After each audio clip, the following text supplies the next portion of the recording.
नमस्कार दोस्तों, कैसे हो आप लोग। मेरा नाम है रोहित सिंघल और मैं हूं चार्टर्ड अकाउंटेंट। दोस्तों, अपनी इंडियन इकोनॉमी की सीरीज चल रही थी और आज अपन वही कंटिन्यू करेंगे।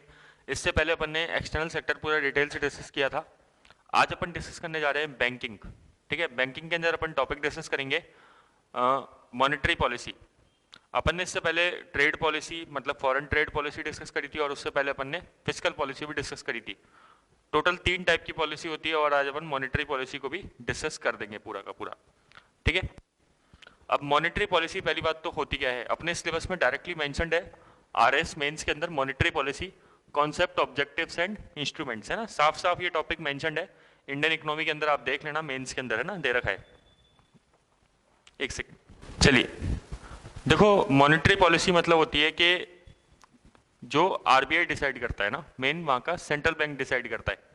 ये होती किस लिए है, इसका ऑब्जेक्टिव क्या है, मार्केट में मनी सप्लाई को रेगुलेट करना। ठीक है, मार्केट में जो पैसा होता है वो ज्यादा नहीं होना चाहिए और बहुत कम नहीं होना चाहिए, दोनों ही दिक्कत है। इसे बोलते हैं लिक्विडिटी। ठीक है, अपन कई बार लिक्विडिटी के बारे में डिस्कस कर चुके हैं, मतलब तरलता। ठीक है, तो मार्केट में अगर ज्यादा पैसा है तो क्या दिक्कत है, ज्यादा पैसा है तो मान लो आपके पास अगर पैसे जेब में ज्यादा पड़े हैं, तो आप उसको खर्च करने के लिए निकलोगे। ठीक है, और सामान जो है वो मार्केट में लिमिटेड है। ठीक है, चीजें जो है वो मार्केट में लिमिटेड है, तो फिर उस चीज के दाम बढ़ना चालू हो जाएंगे, क्योंकि आपके पास ज्यादा पैसा है खर्च करने के लिए, लेकिन जो सामान है उसके अगेंस्ट में वो लिमिटेड है। तो आप जब पैसा उसको खर्च करोगे तो फिर उसकी डिमांड बढ़ेगी और डिमांड बढ़ने से उस प्रोडक्ट की प्राइस इंक्रीज हो जाएगी। ठीक है, फिर इसे बोलते हैं इन्फ्लेशन की स्थिति आना। तो ये चीज अपन ने देखा था कि इकोनॉमी के अंदर इन्फ्लेशन क्या है, अपन को बैलेंस ऑफ पेमेंट क्राइसिस तक ले जाता है अगर एक हद से ज्यादा हो जाए तो, है ना। ठीक है, बट डेवलपिंग कंट्रीज के अंदर कुछ लेवल का इन्फ्लेशन होना चाहिए। ठीक है, कितना होना चाहिए, मतलब 3-4% तो मिनिमम इन्फ्लेशन होना चाहिए, इतने में कोई दिक्कत नहीं है। ठीक है, इन्फ्लेशन क्या शो करता है, अगर किसी कंट्री में इन्फ्लेशन है मतलब महंगाई, अगर थोड़ा बहुत इन्फ्लेशन है तो वो क्या शो कर रहा है कि वो शो कर रहा है कि उस कंट्री में डिमांड है ना, प्रोडक्ट की डिमांड है, मार्केट सुस्त नहीं पड़ा हुआ। ठीक है, ऐसा नहीं है कि मार्केट के अंदर प्रोडक्ट बिक ही नहीं रहा कोई भी। अगर मान लो सपोज करो कोई बिजनेसमैन है और वो देख रहा है कि मार्केट के अंदर किसी प्रोडक्ट की डिमांड ही नहीं है, तो फिर वो क्या करेगा, बिजनेस नहीं डालेगा। बिजनेस नहीं डालेगा तो क्या होगा, तो सोचो आप कितने लोगों को रोजगार जो मिल रहा था बिजनेस से वो नहीं मिल पाएगा। तो बहुत सारी दिक्कत है, इसे बोलते हैं डिमांड कम होती है तो फिर एम्प्लॉयमेंट भी कम हो जाती है। मैंने अपन ने पिछली क्लास में डिस्कस किया था मेक इन इंडिया का कॉन्सेप्ट। ठीक है, तो अगर इंडिया में डिमांड कम होगी, प्रोडक्ट कम बनेगा, तो फिर अपने आप ही एम्प्लॉयमेंट भी कम जनरेट होगी, है ना। ये सारी दिक्कतें आती है। तो इसीलिए जो मॉनेटरी पॉलिसी की जिम्मेदारी है वो किसको दी जाती है, रिजर्व बैंक को, ताकि वो चेक करे कि मार्केट में मनी सप्लाई जो है वो सही मात्रा में रहे, ना तो वो बहुत ज्यादा हो और ना बहुत कम हो। बहुत ज्यादा होगी तो क्या दिक्कत होगी, आपके पास पैसे पड़े हैं जेब में बहुत सारे, तो आप उसको खर्च करने के लिए मार्केट में निकलोगे, तो फिर मार्केट के अंदर एकदम से पैसा आ जाएगा, मतलब आपके पास पैसा पड़ा है तो सबके पास पैसा होगा, मतलब सबकी सब खर्च करने के लिए निकलेंगे। तो फिर चीजें जो होती है, सामान जो होता है वो लिमिटेड होता है। ठीक है, जो गुड्स होते हैं मार्केट में वो लिमिटेड हैं, क्योंकि रिसोर्सेज लिमिटेड हैं। लेकिन आपके पास क्या है, जो पैसे हैं वो बहुत सारे हैं, तो फिर सोचो डिमांड जो है वो चीज़ों की बढ़ेगी, लेकिन सप्लाई चीज़ों की नहीं बढ़ेगी। जब चीज़ों की डिमांड बढ़ती है और सप्लाई नहीं बढ़ती तो उसके क्या होता है परिणाम, प्राइस बढ़ती है, इन्फ्लेशन बढ़ता है। ठीक है, तो अगर ये इन्फ्लेशन बढ़ता रहेगा तो चीज़ें बहुत महंगी होती जाएगी।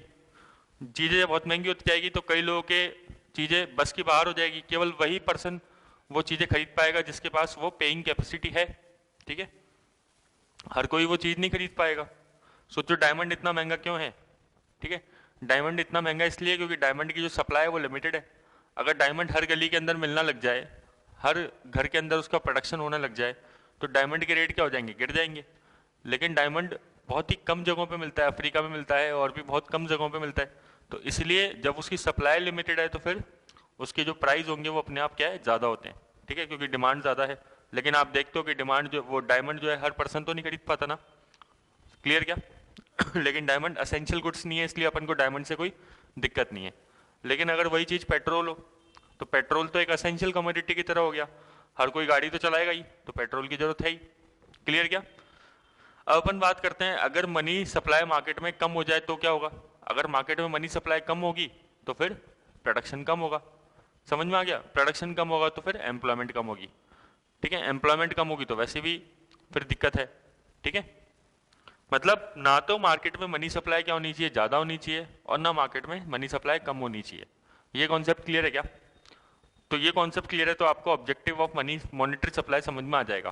ठीक है, तो सबसे पहले आपको क्या समझना है, कॉन्सेप्ट। कॉन्सेप्ट क्या है मनी सप्लाई का या मॉनेटरी पॉलिसी का? कि मनी सप्लाई को कंट्रोल करना, कि मनी सप्लाई मार्केट में ज़्यादा नहीं होनी चाहिए। अब आखिरी बार अपन रिवाइज कर लेते हैं कि अगर मनी सप्लाई ज़्यादा होगी तो क्या होगा बताओ। अगर मनी सप्लाई ज़्यादा है तो आपके पास पैसा पड़ा है, आप उसको खर्च करने के लिए निकलोगे, लेकिन चीज़ों की जो सप्लाई होती है वो लिमिटेड होती है, क्योंकि रिसोर्सेज हमेशा क्या होते हैं, लिमिटेड है मार्केट के अंदर। तो फिर अपने आप उसकी रेट क्या होगी, बढ़ेगी। ये चीज़ मार्केट के लिए ज़्यादा एक लेवल के बाद अच्छी नहीं है, क्योंकि अपन को पता है कि इन्फ्लेशन होता है, तो फिर वो ज़्यादा अच्छा नहीं होता इन्फ्लेशन, है ना, एक लेवल के बाद। सेकेंड पॉइंट, अगर मनी सप्लाई कम होगी तो क्या होगा, अगर आपके पास जब पैसा ही नहीं है तो फिर चीज़ों की आपकी डिमांड कम होगी। चीज़ों की डिमांड कम होगी तो जो प्रोड्यूसर है, मैन्युफैक्चरर है, जो बड़ी बड़ी कंपनियां खोल के बैठे हैं, वो लोग क्या होंगे, वो लोग डिमोटिवेट हो जाएंगे जब उनका माल ही कोई नहीं खरीदेगा। तो वो लोग प्रोडक्शन कम करेंगे, प्रोडक्शन कम करेंगे तो क्या होगा, उससे जो रोजगार होता है वो कम जनरेट होगा। ठीक है, तो ये सारी दिक्कतें आना चालू जाती है। मतलब ना तो मनी सप्लाई ज़्यादा होनी चाहिए, ना मनी सप्लाई कम होनी चाहिए। मेरे हिसाब से ये बात आपको समझ में आ गई होगी। ठीक है, तो बताओ ऑब्जेक्टिव ऑफ मनी सप्लाई क्या होता है? To control the credit in the market. Credit मतलब पैसा। ठीक है, मार्केट के अंदर कंट्रोल करना पैसे को, है ना। कंट्रोल मतलब ऐसा नहीं कम रहना चाहिए, ऐसा भी नहीं कि ज्यादा रहना चाहिए, एक ऑप्टिमम लेवल पे रहना चाहिए। ठीक है, सेकंड बात, इकोनॉमी की ग्रोथ करना। ये ऑब्जेक्टिव है किसके, मनी सप्लाई के। लिख लेना, एग्जाम में पूछ सकते हैं। बताओ पहला ऑब्जेक्टिव क्या हुआ, to control inflation.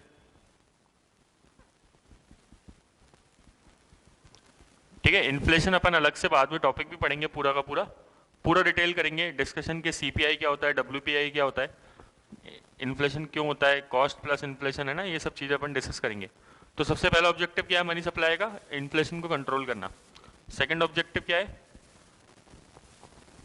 Achieve growth. खाली इन्फ्लेशन थोड़ा कंट्रोल करना है। ठीक है, अगर गवर्नमेंट, अगर सेंट्रल बैंक या आरबीआई इन्फ्लेशन ही कंट्रोल करने की कोशिश करेगी तो बताना जरा, वो मनी सप्लाई कम करेगी या मार्केट में ज़्यादा करेगी? कम करेगी सर। अगर मार्केट में मनी सप्लाई कम होगी तो फिर लोगों के पास पैसा कम होगा, पैसा कम होगा तो फिर वो खर्च करने के लिए मुश्किल से निकलेंगे, तो फिर डिमांड भी कम होगी। डिमांड कम होगी तो अपने आप इन्फ्लेशन क्या होगा, कंट्रोल हो जाएगा, कम हो जाएगा।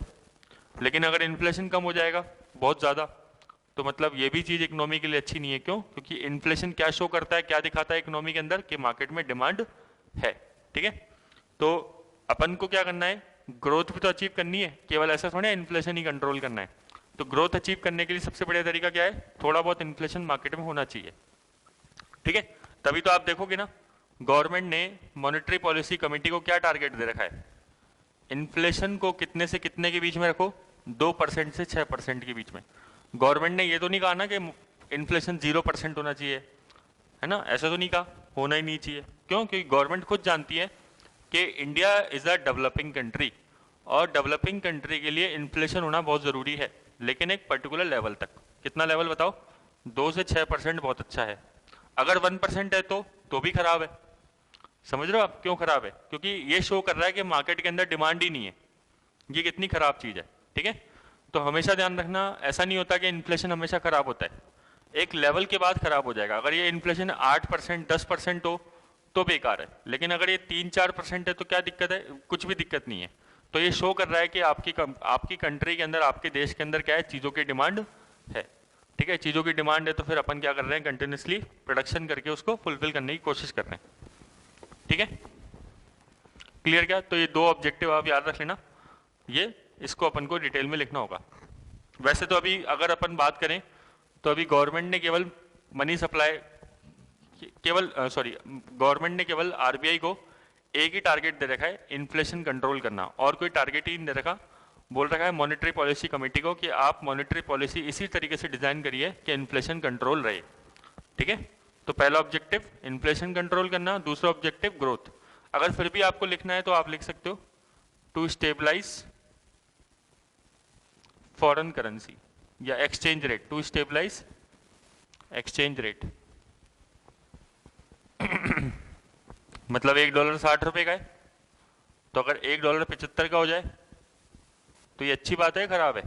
ये बेकार बात है, ठीक है, क्योंकि इससे इंडिया के इंपोर्ट महंगे हो जाएंगे, इंपोर्ट महंगे हो जाएंगे तो तेल महंगा हो जाएगा, फिर और भी दिक्कत चालू हो जाएगी, ठीक है, तो ये चीज़ खराब है। अब दोस्तों अपन डिस्कस करते हैं, मतलब आरबीआई का काम क्या होता है?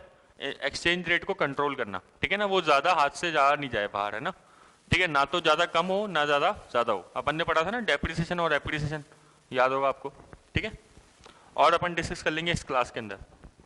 अब अपन डिस्कस करते हैं कि मॉनेटरी पॉलिसी के टूल्स क्या होते हैं। सबसे मेन टॉपिक ये है इंस्ट्रूमेंट्स, ठीक है, क्वेश्चन बनेगा चांसेस इसमें से, ये प्री में से भी इसमें से बनता है और मेंस में से भी इसमें से बनने के चांसेस हैं कि मॉनेटरी पॉलिसी के इंस्ट्रूमेंट्स क्या है।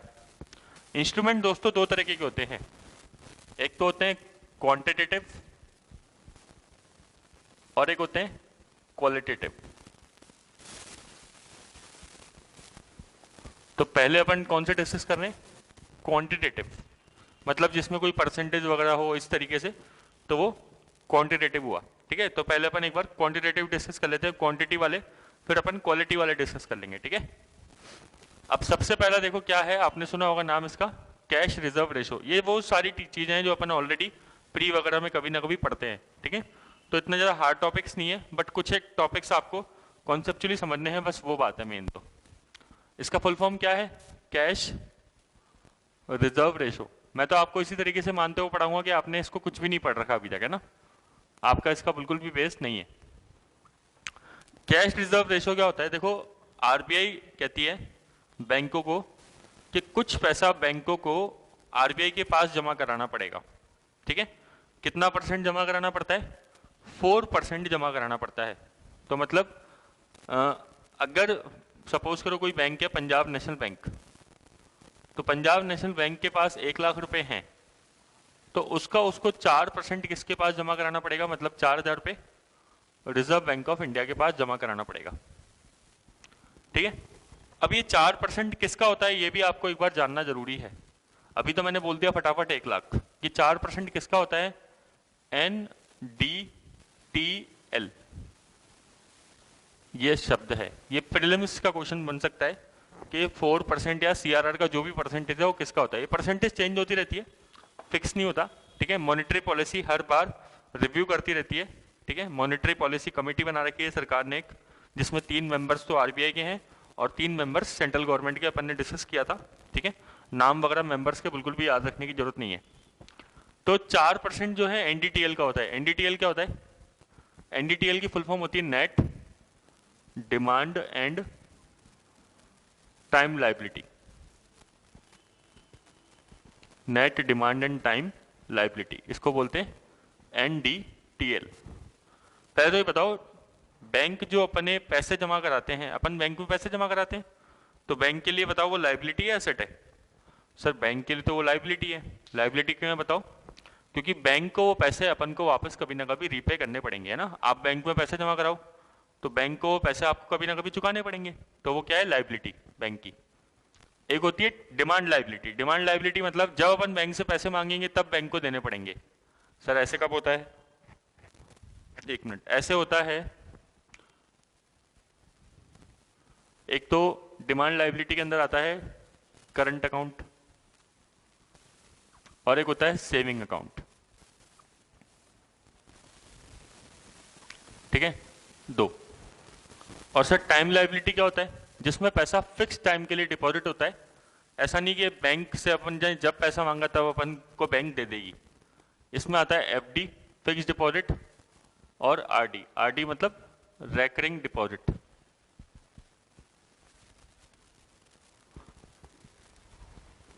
ठीक है। तो इसे बोलते हैं net demand and time liability. आप बैंक में पैसे जमा कराओ, ठीक है, तो आप उसको निकालने की उम्मीद रखते हो। जब निकालने की उम्मीद रखते हो तो उसका एक टाइम होता है पर्टिकुलर, ठीक है। अगर वो टाइम फिक्स नहीं है, कभी भी निकाल सकते हो आप, तो उसे बोलते हैं डिमांड लाइबिलिटी। जैसे आप सेविंग बैंक अकाउंट में पैसे जमा कराते हो तो आप कभी भी निकाल सकते हो, कभी भी जाओ एटीएम कभी भी निकाल लो, कोई दिक्कत नहीं है। तो वो कौन सी लाइबिलिटी है? डिमांड लाइबिलिटी की। अब अपन जब बैंक से डिमांड करेंगे तो बैंक को अपन को पे करना पड़ेगा। बट टाइम लाइबिलिटी क्या होती है? जिसका एक समय फिक्स होता है। जैसे आप बैंक में एफडी करा लो, तो कई लोग 1 साल की एफडी कराते हैं, कई 2 साल की, कई 5 साल की। तो फिर क्या होता है उस केस में, वो टाइम फिक्स है उसका, ठीक है। अगर अपन बैंक से पैसे पहले मांगेंगे तो बैंक क्या है फिर उस केस में दे तो देगा, मना तो कर ही नहीं सकता, लेकिन थोड़ा सा इंटरेस्ट कम देगा, तो उसे बोलते हैं उसने पेनल्टी चार्ज कर ली।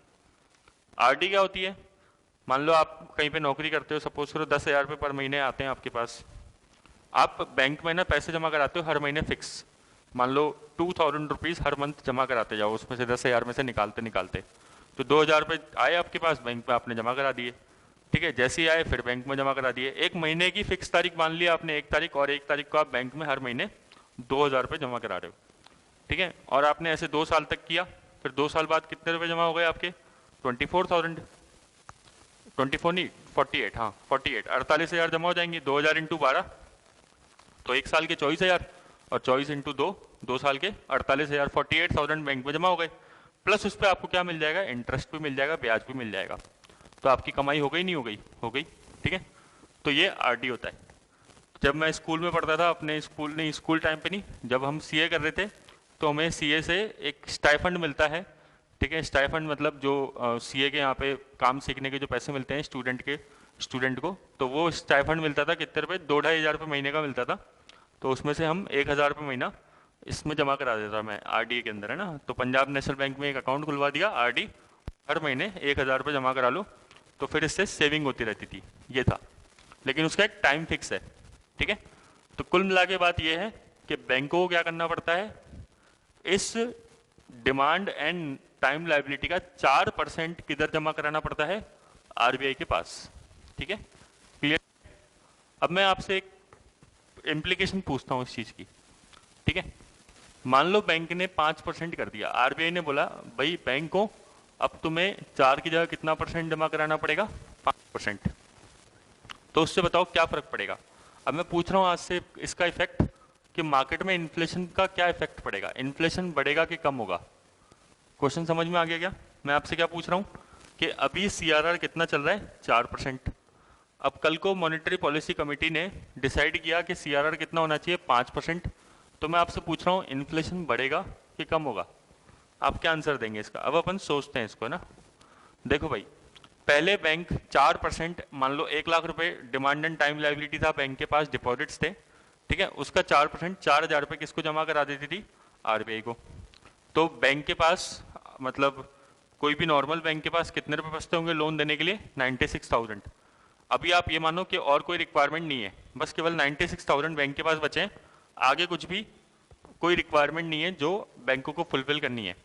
अब वो 96,000 रुपीज बैंक क्या कर सकती है, आगे लोन दे सकती है, ठीक है। अब वो लोन दे रही है जनरल पब्लिक जैसे अपन जैसे लोगों को, ठीक है। लेकिन अब आरबीआई ने बोला भाई 4 की जगह तुम 5% हमें जमा कराओ, तो कितना, 5,000 रुपये। अब बताओ उन बैंकों के पास लोन देने के लिए कितना पैसा बचेगा, 95,000। तो उससे क्या इफेक्ट आएगा बताओ। पहले वो कितने रुपए लोन देने के लिए उनके पास कितना अवेलेबल था, पहले उनके पास अवेलेबल था 96,000, अब कितना अवेलेबल है, केवल 95,000, ठीक है। मतलब लोन देने का अमाउंट क्या हो गया, अब कम हो गया। वो पहले 96,000 रुपए का लोन दे सकते थे मार्केट में, अब 95,000 रुपए का लोन दे सकते हैं। तो इससे अल्टीमेट इफेक्ट क्या आएगा, अब वो लोन कम लोगों को दे पाएंगे, है ना। वो किन को लोन दे पाएंगे, जो व्यक्ति ज्यादा ब्याज दर पे कर पाएगा, जो व्यक्ति ज्यादा इंटरेस्ट रेट दे पाएगा, ठीक है ना। क्योंकि बैंकों के पास अब अवेलेबल फंड्स कितना है, केवल 95,000 का है लोन देने का, और पहले कितना अवेलेबल था, 96,000। तो बैंक अब क्योंकि 95,000 का लोन दे सकते हैं ओनली, तो बैंक केवल उसी पर्सन को लोन देंगे जो पर्सन ज्यादा इंटरेस्ट रेट पे कर पाएगा। तो कुछ लोग अपने आप ही क्या है, लोन जिनके पास पैसा नहीं होगा वो अपने आप, मतलब जिनके पास ज्यादा इंटरेस्ट रेट देने के लिए पैसा नहीं है, वो जो ज्यादा ब्याज नहीं चुका सकते, वो फिर है ना किसी बहाने से वो बोलेंगे नहीं चाहिए भाई, हमें लोन नहीं चाहिए अब की बार, तो हम कभी और देख लेंगे। तो समझ रहे हो आप क्या होगा इससे। अब मार्केट में इससे मनी सप्लाई कम होगी या ज्यादा होगी, ऑब्वियस ही बात है, मार्केट में मनी सप्लाई क्या हो जाएगी, कम हो जाएगी, लोगों के पास पैसा कम आएगा। अगर लोन मिल जाता तो पैसा ज्यादा आया था, ठीक है। अब जब मार्केट में पैसा कम आएगा तो उनके पास बताओ पैसा कम है तो वो खर्च भी कम कर पाएंगे, तो डिमांड भी कम होगी। जब डिमांड कम होगी चीजों की तो अपने आप क्या होगा, इन्फ्लेशन जो होगा वो बढ़ेगा या कम होगा, बताओ, कम होगा। तब महंगाई क्या हो जाएगी, कम हो जाएगी, क्योंकि किसी चीज़ की अगर डिमांड कम है तो महंगाई भी क्या होती है, कम होती है। ठीक है, समझ में आ गया क्या? मेरे हिसाब से आपको ये बात समझ में आ गई होगी। एग्जाम में क्या है, ऐसे करके क्वेश्चन पूछ लेते हैं, मेनली प्रीलिम्स के अंदर, है ना। ठीक है, तो ऐसा अपन को ध्यान रखना है।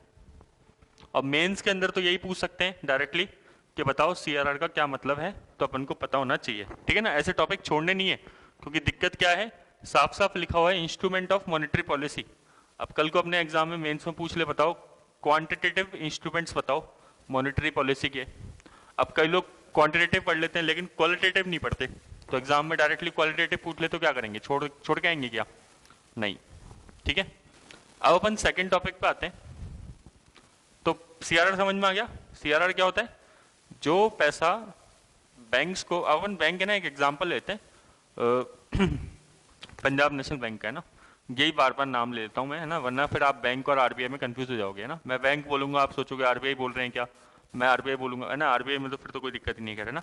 तो बैंक वाला पंजाब नेशनल बैंक, ठीक है। तो सीआरआर मतलब क्या होता है, जब पंजाब नेशनल बैंक को पैसा जमा कराना पड़ेगा, किसको, आरबीआई को, कितना परसेंट, अभी फिलहाल 4% है। ये भी ध्यान रखना है किसका होता है, net demand and net time and demand liability का, है ना, या डिमांड एंड टाइम लाइबिलिटी का।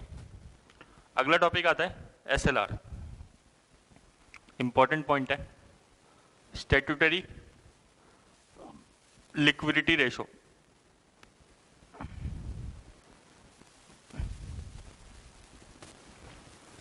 ठीक है, कितना परसेंट है, फिलहाल 19.5% है। क्या होता है एसएलआर? एसएलआर मतलब देखो, सीआरआर क्या था, जब बैंक्स को या पंजाब नेशनल बैंक को आरबीआई के पास पैसा जमा कराना था, कितना परसेंट, 4% है ना, तो उसे अपन बोलते थे सीआरआर। लेकिन एसएलआर क्या होता है, एसएलआर मतलब जब बैंक्स को, पंजाब नेशनल बैंक को खुद के पास पैसा रखना पड़ेगा, ठीक है, चाहे वो कैश में रखे, चाहे वो पैसा गोल्ड में रखे, चाहे वो कुछ गोल्ड के बॉन्ड्स खरीद ले, ठीक है, चाहे वो गवर्नमेंट की सिक्योरिटीज रख ले, ठीक है, तो उसे बोलेंगे क्या, एसएलआर। तो एसएलआर क्या होता है बताओ, जब कोई भी पंजाब नेशनल बैंक या एचडीएफसी बैंक या आईसीआईसीआई बैंक, कोई सी बैंक को क्या करना पड़ता है, खुद के पास कुछ अमाउंट रखना पड़ता है, तो उसे बोलते हैं स्टैच्यूटरी लिक्विडिटी रेशो।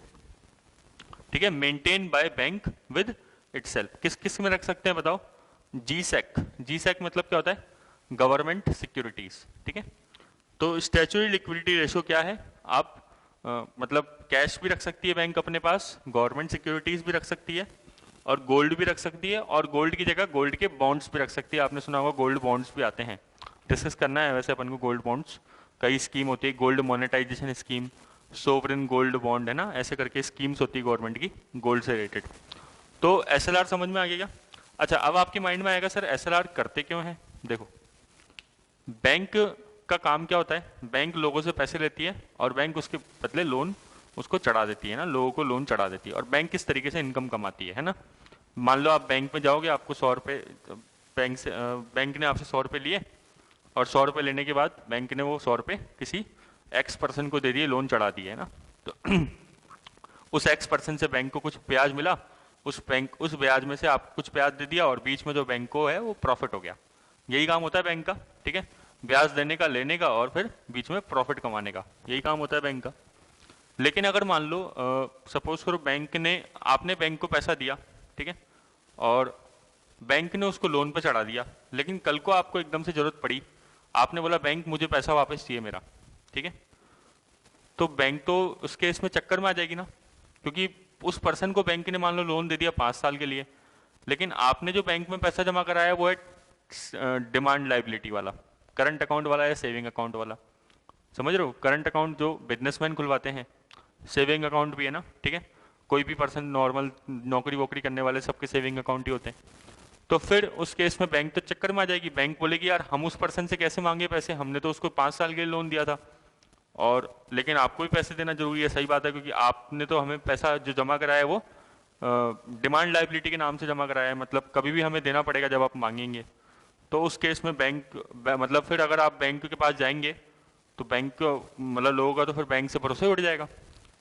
आपने कभी देखा है दोस्तों कि आप दोस्तों के पास अपने पैसे जमा करे होंगे कभी आपने, आपके पास कहीं पैसे आए हुए हैं, आप कहीं नौकरी करते हो या कहीं से भी आपके पास पैसे आए और आपने अपने दोस्त को एक दिन दे दिए, ठीक है, दोस्त या फिर कोई भी पर्सन जो आपका बहुत अच्छा नोन है, उसको आपने पैसे दे दिए और उसको बोला भाई 5,000 रुपये रख ले, जब मैं तेरे से मांगूंगा तब देना, ठीक है।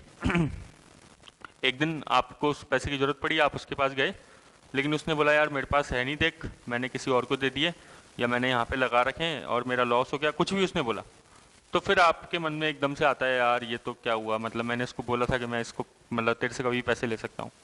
कभी बैंक से सुना है आपने इस तरीके से, मतलब आप बैंक में पैसे जमा कराओ और फिर बैंक वाले आपको मना कर दें यार मेरे पास तो पैसे नहीं है, आज मैं क्या करूँ, है ना, मतलब फिर लोगों का भरोसा उठ जाएगा बैंक से, है ना, फिर तो गड़बड़ी हो जाएगा पूरा का पूरा मामला। तो इसीलिए आरबीआई ने क्या बोला है बैंकों को कि भाई तुम है ना सारा का सारा पैसा लोन में मत बांट देना, तुम थोड़ा सा पैसा एक तो हमें दो सीआरआर के अंदर ऊपर जो मैंने बोला था, दूसरा खुद कुछ पैसा खुद के पास भी रखो, ठीक है। खुद के पास कैसे, गवर्नमेंट सिक्योरिटी परचेज कर लो, गवर्नमेंट की सिक्योरिटीज परचेज कर लो, सिक्योरिटी मतलब शेयर्स वगैरह आप कह सकते हो, कैश में रखो अपने पास, गोल्ड में रखो, ये सब है, ठीक है। तो इससे होगा क्या, अगर कल को कोई बहुत सारे लोग आपके पास पैसे लेने आ गए तो आपके पास खुद के पास भी तो कुछ पैसा होना चाहिए ना उनको रीपे करने के लिए।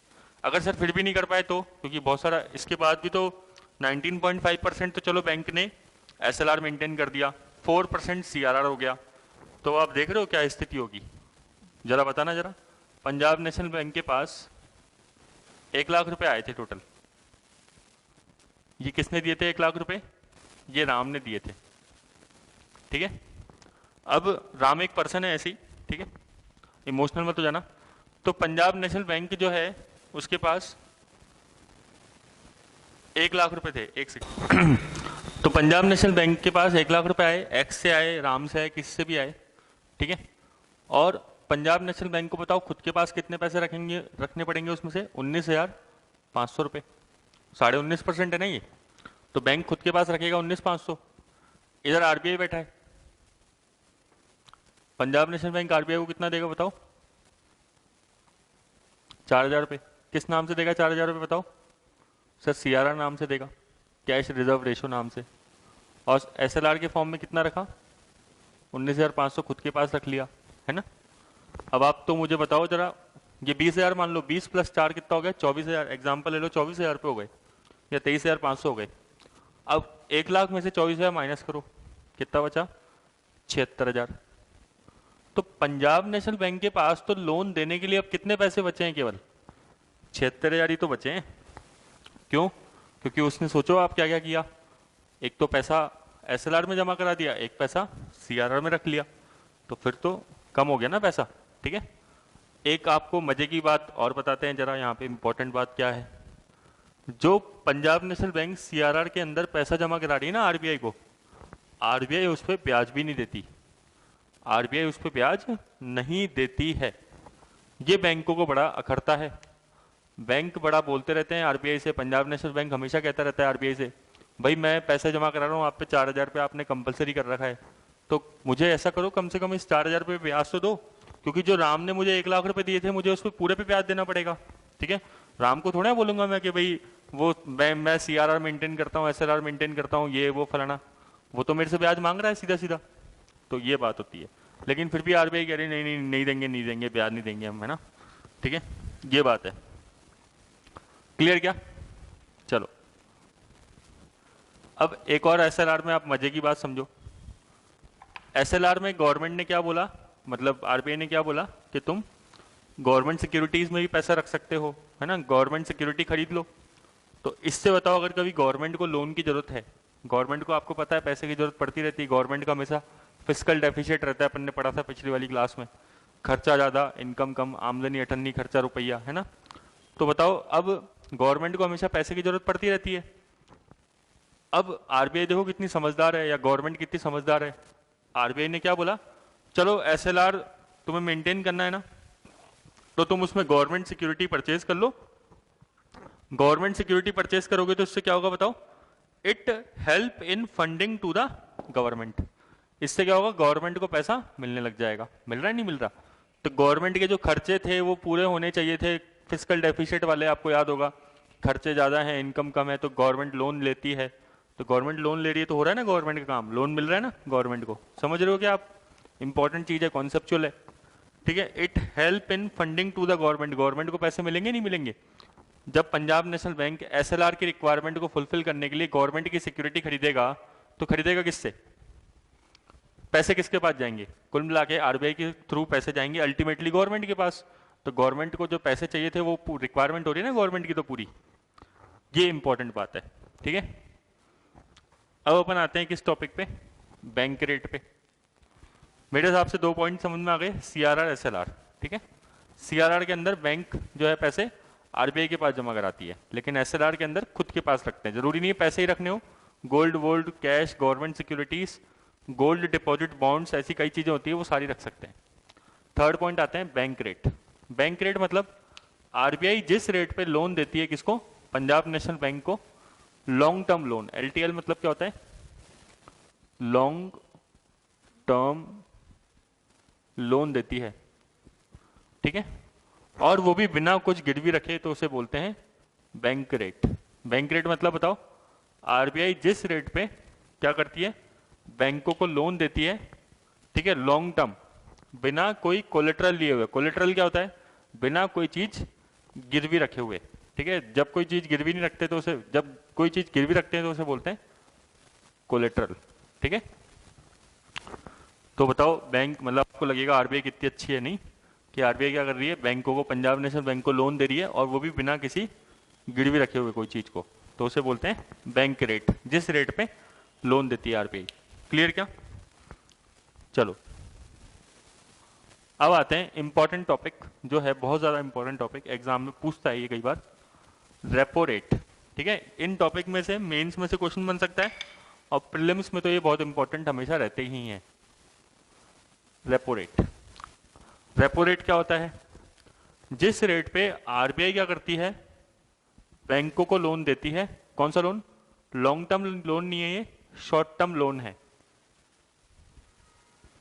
ठीक है, शॉर्ट टर्म लोन। तो उसे क्या बोलते हैं? एल मतलब लोन।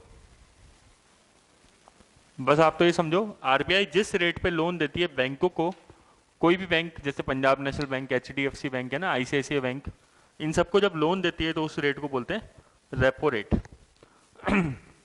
रेपो रेट को बोलते हैं रेट ऑफ रीपरचेज ऑल्सो। अब रेट ऑफ रीपरचेज क्यों बोलते हैं, जरा ध्यान से समझना, ठीक है। अब की बार आरबीआई क्या है, दयालु नहीं बनती।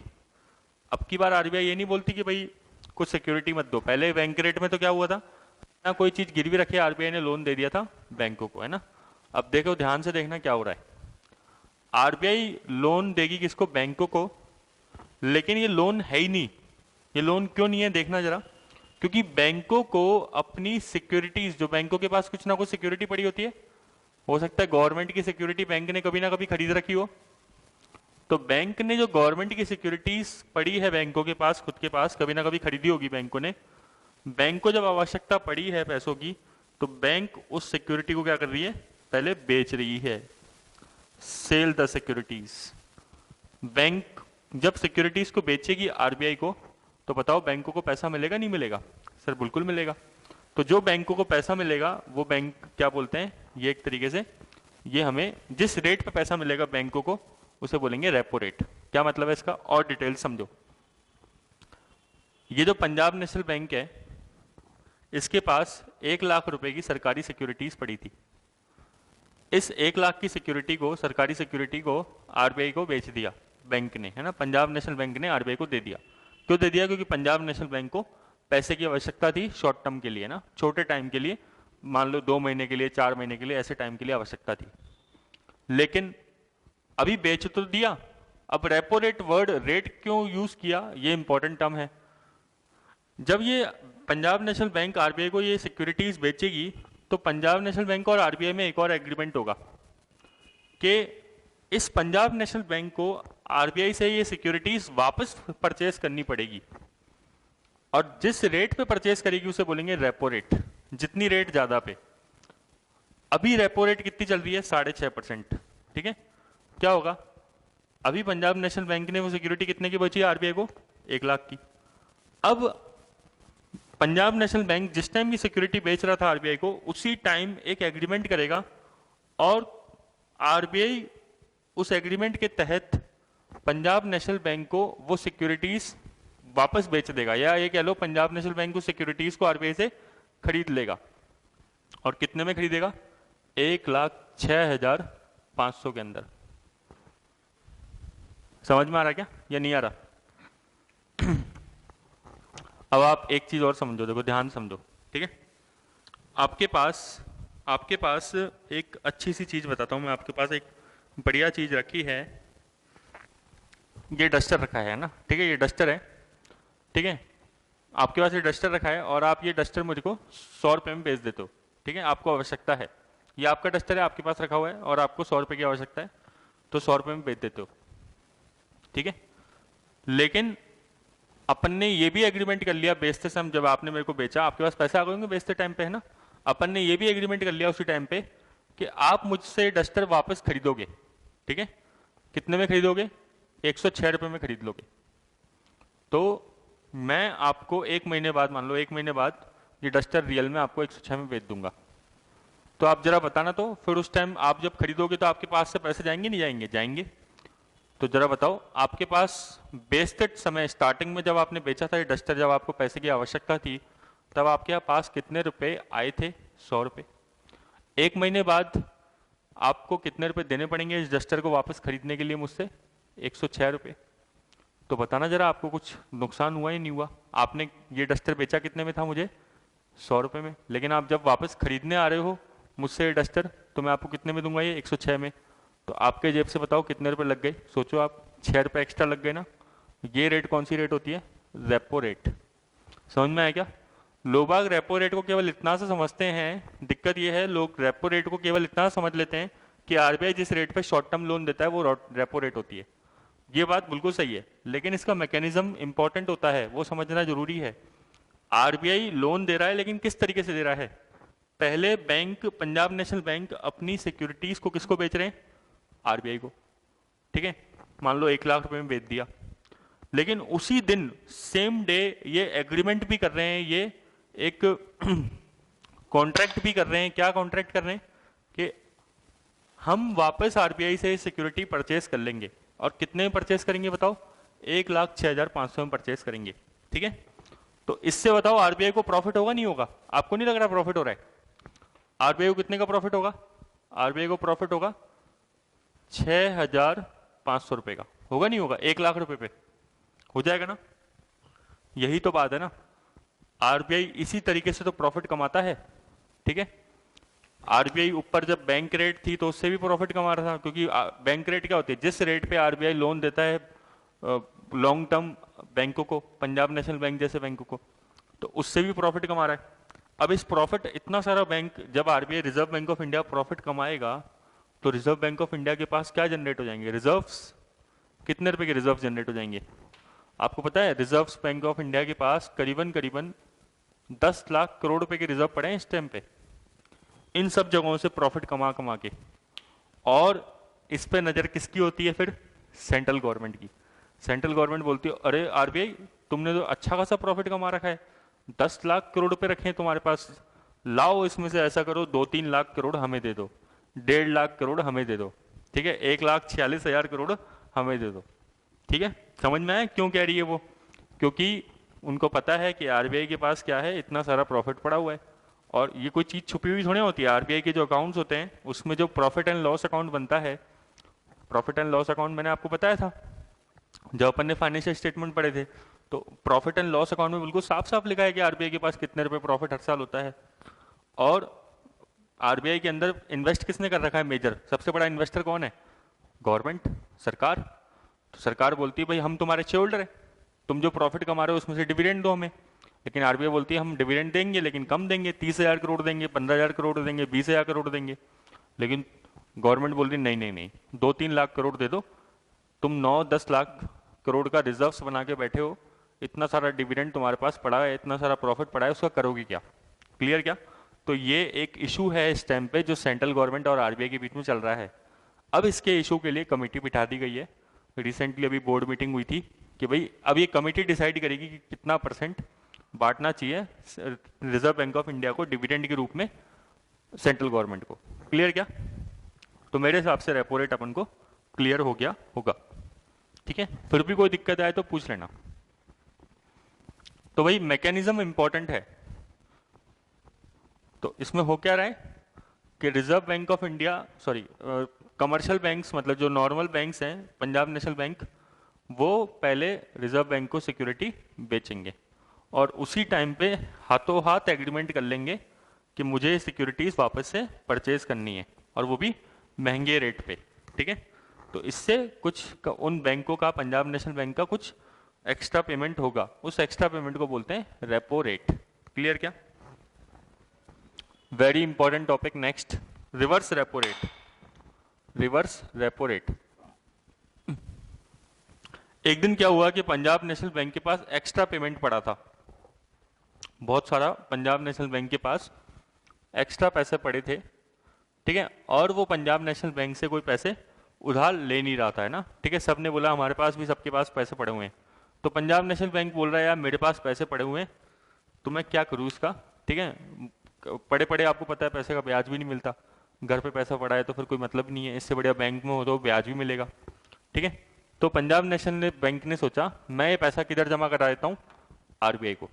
ठीक है, इससे क्या होगा, आरबीआई कम से कम मुझे थोड़ा बहुत ब्याज तो दे देगी। ठीक है, सीआरआर के अलावा, ध्यान रखना सीआरआर के अलावा है ये, सीआरआर तो पंजाब नेशनल बैंक ने जमा करा दिया, एसएलआर भी उसके पास अलग से है। ठीक है, उसके अलावा भी पंजाब नेशनल बैंक कह रहा है मेरे पास एक्स्ट्रा पेमेंट पड़ा हुआ है 1 लाख रुपए का। ठीक है, वो जमा कराने की बात चल रही है आरबीआई को। ठीक है, तो जिस रेट पे आरबीआई, अब बताओ आरबीआई ब्याज देगा नहीं देगा? आरबीआई ब्याज देगा अब की बार।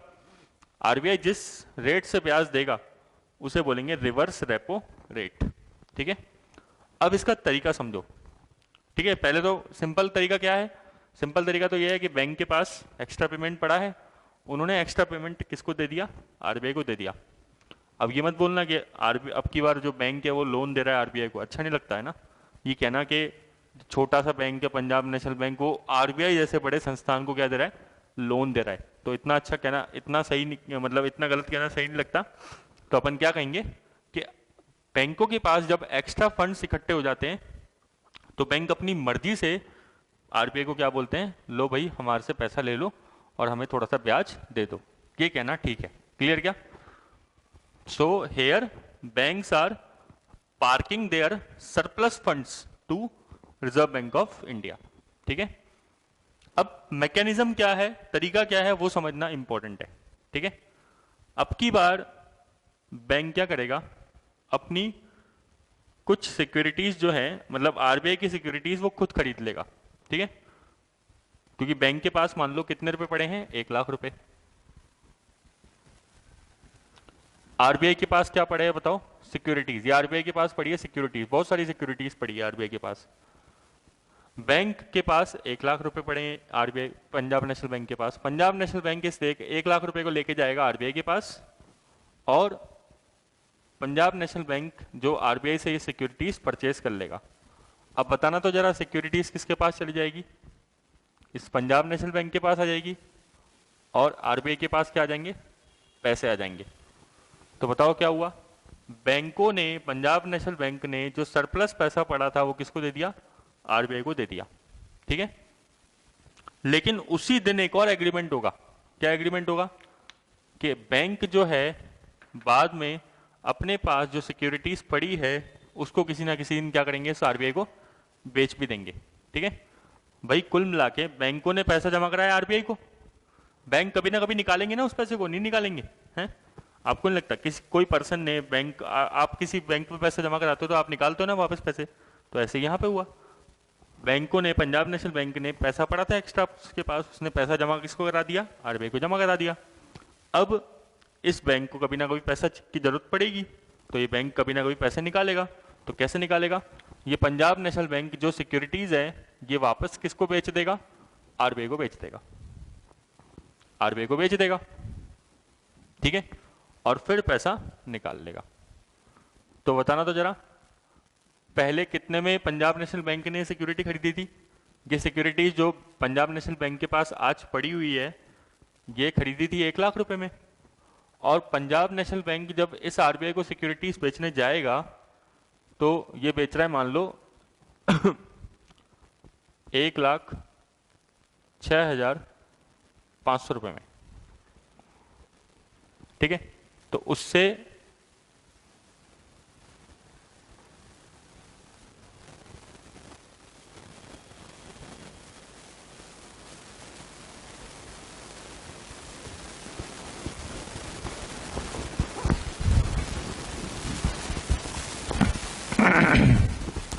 ठीक है, तो बस क्लियर हो गया। बस इतना समझना है कि पहले तो सिक्योरिटीज किसके पास पड़ी थी, सबसे पहले आरबीआई के पास। बैंक ने, पंजाब नेशनल बैंक ने आरबीआई से वो क्या करा, सिक्योरिटीज परचेस कर ली। तो परचेस करने से क्या हुआ, जो बैंकों के पास सरप्लस पैसा पड़ा हुआ था वो किसके पास चला गया, आरबीआई के पास। और बैंकों के पास क्या आ गई, सिक्योरिटीज आ गई। अब कभी बैंकों को पैसे की जब जरूरत पड़ेगी वापस, बैंक उस सिक्योरिटी को किसको बेच देंगे वापस से, आरबीआई को। और आरबीआई उनको क्या दे देगा, उसका पैसा वापस लौटा देगा। और ये जिस रेट पे ट्रांजैक्शन होगा उसे क्या बोलेंगे, रिवर्स रेपो रेट। क्लियर क्या, अपन को ये इंपॉर्टेंट टॉपिक है, ये समझ में आ जाना चाहिए, ठीक है। अब एक टॉपिक होता है छोटा सा, लिक्विडिटी एडजस्टमेंट फैसिलिटी। आपने सुना होगा इसका नाम, LAF। ये कुछ नहीं होता दोस्तों, रेपो रेट और रिवर्स रेपो रेट को ही क्या बोलते हैं, LAF बोलते हैं। तो अपन को बिल्कुल भी एग्जाम में कंफ्यूज नहीं होना। कभी अपन से पूछ ले LAF क्या है, तो आप कहीं कंफ्यूज हो जाओ कि यार ये तो अलग ही चीज आ गई। तो ये कुछ भी अलग चीज नहीं है, ये कुछ भी अलग चीज नहीं है, ये केवल क्या है, रेपो रेट और रिवर्स रेपो रेट को मिला के बोलते हैं, ठीक है दोस्तों, समझ में आ रहा है। चलो आगे चलते हैं। Very important topic, MSF। दोस्तों MSF क्या होता है, मार्जिनल स्टैंडिंग फैसिलिटी, अपन समझते हैं, ठीक है। ये बहुत ही अच्छा टूल है। इसमें क्या है, अगर पंजाब नेशनल बैंक के पास पैसे की जरूरत पड़ गई अचानक से पंजाब नेशनल बैंक को, और पंजाब नेशनल बैंक के पास जो है सिक्योरिटीज नहीं है, ठीक है, कोई भी सिक्योरिटीज नहीं है, एक्स्ट्रा सिक्योरिटीज नहीं है जो कभी उसने खरीदी हो एक्स्ट्रा, है ना, वो कुछ भी सिक्योरिटी नहीं है। लेकिन हाँ, वो सिक्योरिटी जरूर पड़ी है पंजाब नेशनल बैंक के पास जो उसने उसके लिए परचेस करी थी, SLR के लिए, स्टैट्यूटरी लिक्विडिटी रेशो। आपको याद है SLR अपन ने पढ़ा था। तो स्टैट्यूटरी लिक्विडिटी रेशो के लिए उसने कुछ गवर्नमेंट सिक्योरिटीज परचेस कर रखी थी, ठीक है। तो बस केवल वही सिक्योरिटीज पड़ी और कुछ भी नहीं पड़ा, ठीक है। या हो सकता है कि वो सिक्योरिटीज भी नहीं हो उसके पास। तो अब मतलब बैंक की कंडीशन खराब चल रही है थोड़ी सी, तो सरकार ने या फिर आरबीआई ने क्या परमिशन दे रखी है, चलो फिर भी आप हमसे लोन ले लो, ठीक है। अगर आपके पास कोई भी सिक्योरिटी नहीं है या फिर सिक्योरिटी केवल कौन सी वाली है, SLR वाली पड़ी है, तो भी हम आपको क्या करेंगे, लोन दे देंगे। लेकिन आपको पता है कि ये इमरजेंसी लोन है एक तरीके से, इसे बोलते हैं अपन इमरजेंसी लोन। या रातों रात रिक्वायरमेंट पड़ गई पैसे की, उसके लिए लोन ले रहे हो आप। इमरजेंसी लोन बहुत ही शॉर्ट टर्म के लिए लोन होता है, 1-2 दिन के लिए लोन होता है ये ज्यादातर, है ना, 1-2 डेज, है ना, ज्यादा टाइम नहीं होता ये। तो फिर इस केस में अपन लोन दे देंगे, but 1% higher than repo rate charge करेगी इसमें आरबीआई, है ना, ठीक है। लोन कौन दे रहा है बताओ, आरबीआई दे रहा है बैंक को, ठीक है। और बैंक को क्या करना पड़ेगा, कुछ ना कुछ गिरवी रखना पड़ेगा आरबीआई को। तो बताओ वो क्या गिरवी रखेंगे, ज्यादातर ये SLR सिक्योरिटीज गिरवी रख देंगे, ठीक है। तो जो बैंक है वो अपनी SLR सिक्योरिटीज को गिरवी रख देंगे। और इवन अगर बैंकों के पास कुछ SLR सिक्योरिटी नहीं भी है, कोई भी सिक्योरिटी नहीं है तो भी क्या कर सकती है, MSF जो है उससे लोन लिया जा सकता है। इतनी फैसिलिटी सोचो आरबीआई ने दे रखी है। क्लियर क्या, तो बताओ अगर आपसे कोई पूछे रेपो रेट और MSF में क्या डिफरेंस होता है, तो रेपो रेट तो क्या है कि अगर बैंकों के पास कोई सिक्योरिटीज पड़ी है, कौन सी सिक्योरिटी, अदर देन वो सिक्योरिटी जो SLR के लिए खरीदी थी। SLR के लिए तो अलग ही रिक्वायरमेंट थी, उसके लिए अगर उसके अलावा भी अगर आपके पास सिक्योरिटी पड़ी है तो आप किस रेट से लोन ले सकते हो, रेपो रेट से लोन ले सकते हो। लेकिन अगर आपके पास वो एक्स्ट्रा सिक्योरिटीज नहीं है, बट आपके पास केवल एक टाइप की सिक्योरिटी है, SLR वाली सिक्योरिटी जो आपने SLR के लिए परचेज कर रखी थी, SLR की रिक्वायरमेंट के लिए, तो इतने बुरे दिन आ गए आपके कि आप SLR वाली जो रिक्वायरमेंट वाली सिक्योरिटी थी उसको आपको गिरवी रखना पड़ रहा है, किसको, आरबीआई को। तो फिर आरबीआई बोलेगी चलो हम लोन तो दे देंगे आपको, लेकिन 1% हायर देन रेपो रेट आपसे चार्ज करेंगे, ठीक है। ये इसमें दिक्कत है। तो ये कोई ज़्यादा अच्छी बात नहीं है बैंकों के लिए लोन लेना। बस बैंक है ना, इस केस में ओवरनाइट लोन ले सकते हैं, रातों रात रिक्वायरमेंट पड़ गई, इमरजेंसी रिक्वायरमेंट है ना, ठीक है, 1-2 दिन के लिए ऐसा।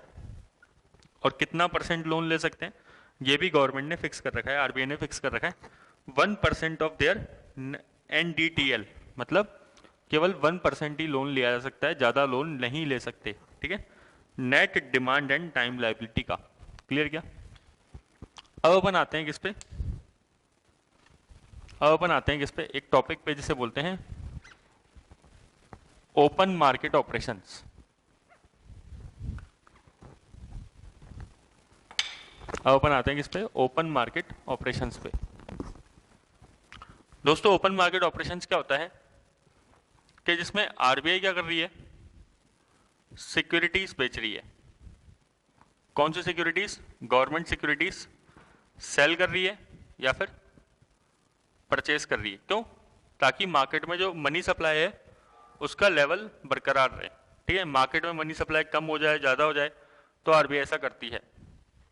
सर कब क्या करेगी, मान लो मार्केट में बहुत सारा पैसा है, मार्केट में मनी सप्लाई, पैसा जो है वो बहुत ज्यादा है। पैसा ज्यादा होने से दिक्कत क्या होती है बताओ, इन्फ्लेशन बढ़ता है। अपन ने देखा था ना कि मार्केट में अगर पैसा ज्यादा होगा तो लोगों की डिमांड बढ़ेगी, इन्फ्लेशन बढ़ेगा। तो आरबीआई क्या करेगी उस केस में, सिक्योरिटीज को बेच देगी। अब आरबीआई अगर सिक्योरिटीज बेचेगी, सेल करेगी, तो अपन लोग खरीदेंगे, ठीक है। अपन लोग खरीदेंगे तो अपने जेब में जो पैसा पड़ा था वो किसके पास पहुंच जाएगा, आरबीआई के पास। तो अपने पास अगर पैसा कम हो जाएगा तो अपने आप अपनी डिमांड क्या हो जाएगी, मार्केट में कम हो जाएगी। अपन गुड्स जो है, जो सामान खरीदते थे, अपन लेके आते थे टीवी फ्रिज वगैरह, अब वो चीज़ें खरीदना कम कर देंगे। तो अपने आप जो महंगाई दर है मार्केट में, इन्फ्लेशन की जो रेट है वो क्या हो जाएगी, कम हो जाएगी। समझ में आया क्या, सिंपल चीज़ एकदम, बिल्कुल दिक्कत ही नहीं है। आरबीआई सिक्योरिटीज कब परचेज करेगी बताओ, आरबीआई सिक्योरिटी तब परचेज करेगी जब मार्केट में मनी सप्लाई क्या है, बहुत कम है, मार्केट पूरा ठंडा पड़ा हुआ है, ठीक है। मार्केट में लिक्विडिटी बहुत कम है, तरलता बहुत कम है, पैसे मार्केट में है ही नहीं। तो अब आरबीआई खुद के जो पैसे हैं वो लेके मार्केट में पहुंच जाएगी और जितनी भी सिक्योरिटीज है मार्केट में परचेज करने लग जाएगी। तो जब वो सिक्योरिटी अपन से खरीदेगी तो अपन लोग बेच रहे हैं, तो अपन के पास पैसे आना चालू हो जाएंगे। तो इससे क्या होगा बताओ, अपने पास जब पैसे आएंगे तो फिर अपन क्या करेंगे, उस पैसे को खर्च करने जाएंगे। उस पैसे को खर्च करने जाएंगे तो डिमांड क्या होगी, बढ़ेगी। डिमांड बढ़ेगी तो मार्केट में हलचल पैदा होती है, ठीक है। और फिर उससे महंगाई भी बढ़ना चालू हो जाती है, ठीक है।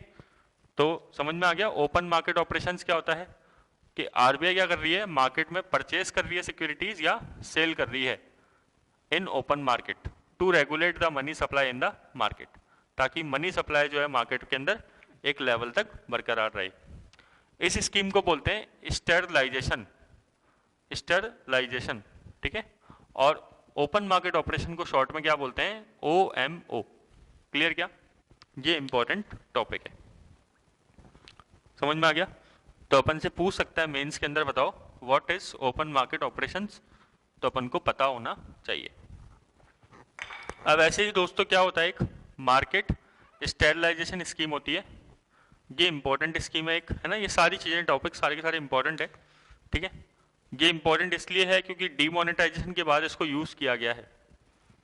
कई बार आपने देखा होगा कि मार्केट के अंदर ना बहुत ही ज्यादा लिक्विडिटी हो जाती है, बहुत ही एक्सेस में लिक्विडिटी हो गई, ठीक है। तो उसके अंदर क्या करेगी आरबीआई, आरबीआई क्या करेगी उस केस में, जितनी भी गवर्नमेंट सिक्योरिटीज है उनको सेल करना चालू करेगी, ठीक है।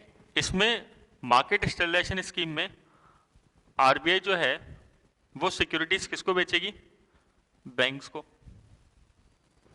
ठीक है। बैंक्स को सिक्योरिटीज बेचने से क्या होगा, बैंक्स के पास बहुत सारा क्या रखा रहता है, कैश रखा रहता है। बैंकों के पास जो भी पैसा पड़ा है वो सारा किसके पास पहुंच जाएगा, अब आरबीआई के पास पहुंच जाएगा। तो बताओ आरबीआई ने क्या किया, मार्केट में जो पैसा था उसको सोख लिया, पूरा ऊपर उठा लिया। तो इसे बोलते हैं मार्केट स्टेरलाइजेशन स्कीम। ये कितने रुपए तक कर सकती है आरबीआई, अभी रिसेंटली चेंज हुआ है ये अमाउंट, ये अलाउड है कितने रुपए तक?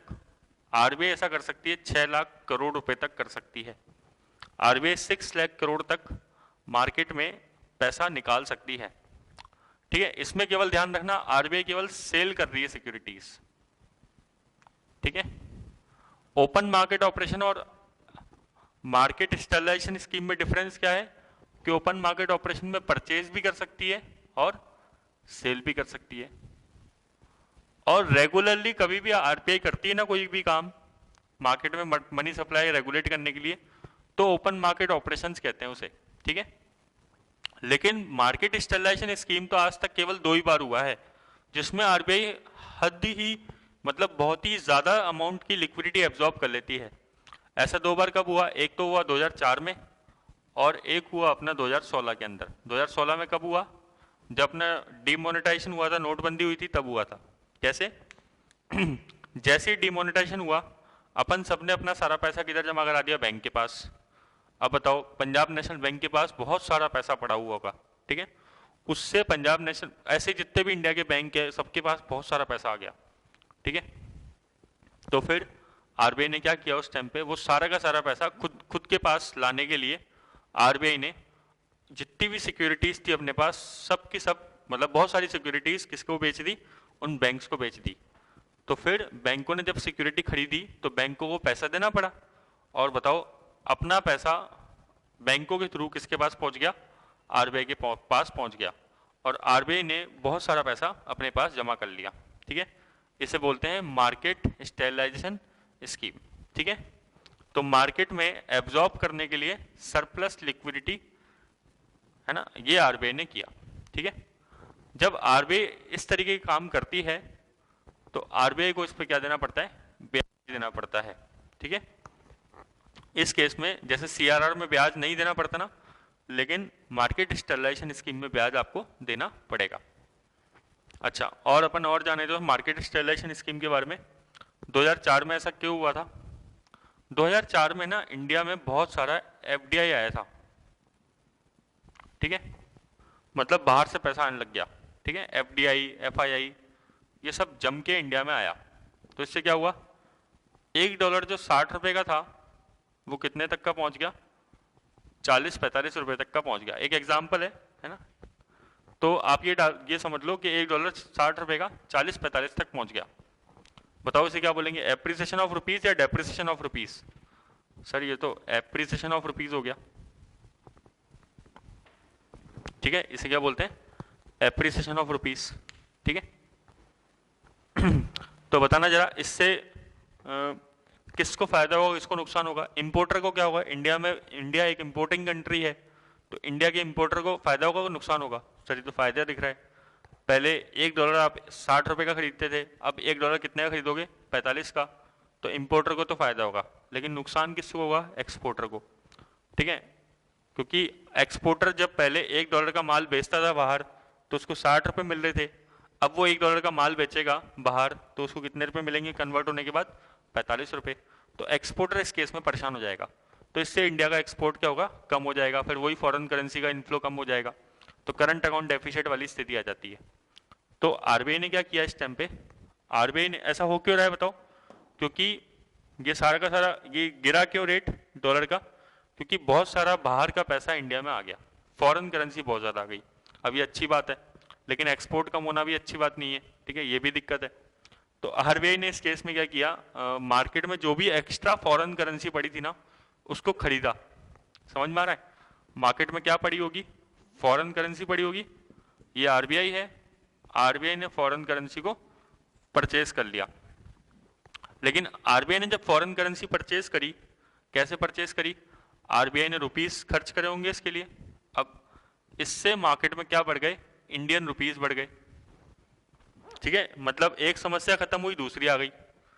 ठीक है भाई, आपने मार्केट में फॉरेन करेंसी खत्म कर दी और फॉरेन करेंसी किसके पास पहुंच गई? आरबीआई के पास। लेकिन मार्केट में क्या बढ़ गया? इंडियन रुपीस बढ़ गए। इंडियन रुपीस बढ़ने से क्या होगा? लोगों के पास जब मार्केट में इंडियन रुपीस आ जाएंगे तो फिर पैसा ज्यादा आ गया, मतलब महंगाई। तो इससे इंडिया के अंदर इन्फ्लेशन बढ़ना चालू हो गया। तब आरबीआई ने क्या किया? तब आरबीआई ने इस इंडियन रुपीस को सोचा इसको भी मैं एब्जॉर्ब कर लेता हूं अपने पास। तो आरबीआई ने अब की बार लास्ट में गवर्नमेंट सिक्योरिटीज को सेल करा। अब सोचो जब गवर्नमेंट सिक्योरिटी आरबीआई सेल करेगी इस मार्केट के अंदर तो क्या होगा, इंडियन रुपीस भी कहाँ पहुंच जाएंगे, आरबीआई के पास, और मार्केट में क्या रह जाएगा, केवल गवर्नमेंट सिक्योरिटीज रह जाएगी। और इस चीज को बोलते हैं क्या, मार्केट स्टेबलाइजेशन स्कीम। ये कब किया था गवर्नमेंट ने, आरबीआई ने 2004 के अंदर किया था। समझ में आएगा अपन को ढंग से, ठीक है। क्यों किया था बताओ, क्योंकि मार्केट में पहले जो डॉलर की रेट है वो क्या है, कम होना चालू हो गई थी। तो ये अच्छी बात तो है, लेकिन एक्सपोर्ट के लिए एक अच्छी बात नहीं है। तो फिर ठीक है, तो मार्केट स्टेबलाइजेशन स्कीम अपन को समझ में आ गई होगी, कोई दिक्कत नहीं है। तो आप बस इतना पढ़ लीजिए आज, फिर अपना नेक्स्ट टॉपिक रहेगा। अपन ने पढ़ लिया क्वांटिटेटिव, अपन नेक्स्ट क्लास में पढ़ेंगे क्वालिटेटिव होते हैं कुछ इंस्ट्रूमेंट्स, ये 4 होते हैं, ठीक है। बट आज मैं नहीं करवा पाऊंगा, ठीक है। तो अपन नेक्स्ट क्लास में इसको कंप्लीट कर लेंगे, ठीक है। रिवीजन करिए प्लीज़, थैंक यू।